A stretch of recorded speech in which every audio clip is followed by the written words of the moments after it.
அப்ப இன்று என்ன பார்க்கணும் என்றால், ஒரு குரு மறை சிசிசி என்றால் என்ன என்று கூட தெரியாத ஒரு குரு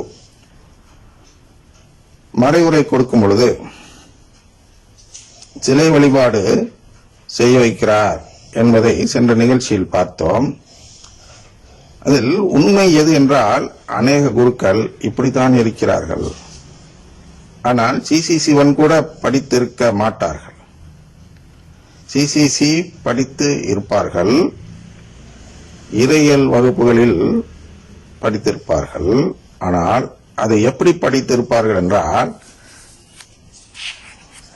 ஏற்கனவே சொல்லியிருக்கிறேன்,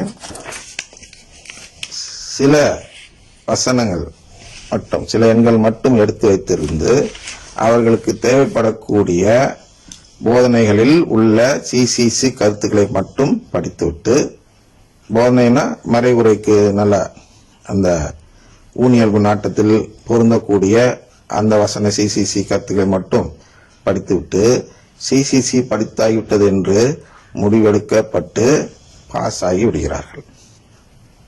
ஆனால் இவர்கள் முழுமையில் படித்திருப்பார்கள் என்ற நம்பிக்கையில் குருத்துவ கல்லூரியில் அவர்களுக்கு குருத்துவ பட்டம் கொடுத்து விடுகிறார்கள். அப்படி இருக்கும்பொழுது அநேக குருக்கள் என்ன செய்கிறார்கள் என்றால், CCC1 கூட படிக்காதவராக இருக்கிறதால் அவர்களுக்கு மீட்பு என்றால் என்ன என்று கூட தெரியவில்லை. சரியா? மீட்பு என்றால் என்ன என்று தெரியவில்லை, அதான் உண்மை. அப்படின்னு என்ன, இவரெல்லாம் மீட்புனா மார்ட்டின் லூத்தர் சொல்லிக் கொடுத்த மீட்பை நோக்கி போகிறார்கள். பாவம் செஞ்சால் தண்டனை, நல்லது செஞ்சா மோட்சம், இதான் மீட்பு அப்படின்னு நினைக்கிறார்கள். ஆனா மீட்புனா என்னன்னா, கடவுளின் உறவை பெறுவதுதான் மீட்பு. அப்ப அந்த உறவு பெறுவதற்காக உதவியாக இருப்பதுதான் நற்கருணை ஆண்டவர் என்ற அந்த புதிய உடன்படிக்கை. ஆனால் இந்த புதிய உடன்படிக்கையை நம்பாதவர்கள் மீட்பு பெற இயலாது என்ற அந்த உண்மையை அவர்களுக்கு புரிவதில்லை. நற்கருணை நம்பாதவனும் மீட்பு பெறலாம் என்று சொல்லக்கூடியவர்களாக இருக்கிறார்கள். அதன் வெளி அடையாளம் தான் பிரைஸ் தி லார்ட் சொல்லும் செயல். என பிரைஸ் தி லார்ட் உருவாக்கியது நற்கருணை நம்பாத நபர்கள் கூடி மரியே வாழ்க என்ற வாழ்த்துறைக்கு எதிராக நாம் ஒரு வாழ்த்துறை வைத்துக் கொள்ள வேண்டும் என்று திட்டமிட்டு, திருச்சபையை நம்பாததற்கு மரியே வாழ்க என்று சொல்ல மறுப்பவர்கள் திருச்சபையை நம்பாதவர்கள். அதனால் இந்த திருச்சபையை நம்பாததற்கு அடையாளமாக, திருச்சபையின் போதனையை நம்பாதவருக்கு அடையாளமாக இருக்கக்கூடிய வாழ்த்துறையாக வந்ததுதான் பிரைஸ் தி லார்ட்.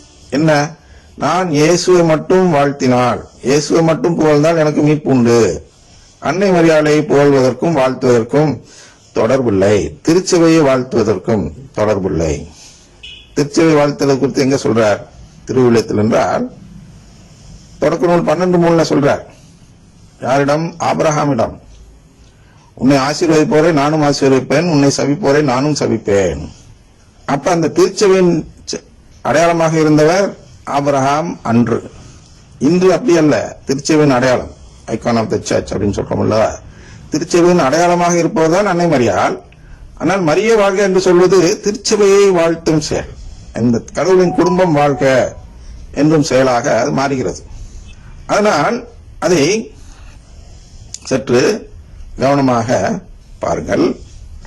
என்ன பார்க்க வேண்டும் என்றால், பிரைஸ் தி லார்ட் என்பது நான் திருச்சபையை நம்பவில்லை, தான் நற்கருணையை நம்பவில்லை, எனக்கு கடவுளின் உறவு வேண்டாம் என்றெல்லாம் சொல்லக்கூடிய அடையாள வார்த்தைகளாக வாழ்த்துரை வடிவில் இருக்கிறது. எனவே அது கடவுளுக்கு பிடிக்காத வாழ்த்துரை. பல இடத்துல சொல்றாரு, ஆண்டவர் என்ன கூப்பிடாத, மோசடிலாம் பண்ணாத, அடையாளம்லாம் தேடாத, அதெல்லாம் பண்ணாதனால அதெல்லாம் சேர்த்து வச்ச ஒரு இயக்கம் தான் அருள்மொழி இயக்கம். அதுல நான் சேர்ந்தவன், நான் இங்க நன்மை வாங்கினாலும் என்னுடைய நம்பிக்கை என்பது அதில் இருக்கிறது. நற்கருணைக்கு எதிராக, கடவுளின் குடும்பத்திற்கு எதிராக, திருச்சபைக்கு எதிராக, அன்னை மரியாளுக்கு எதிராக இப்படியெல்லாம் இருக்கிறது என்று காட்டும் ஒரு அடையாள வார்த்தைகள் தான் பிரைஸ் தி லார்ட் வாழ்த்துரை. அடுத்த நிகழ்ச்சியில் மேலும் பார்ப்போம்.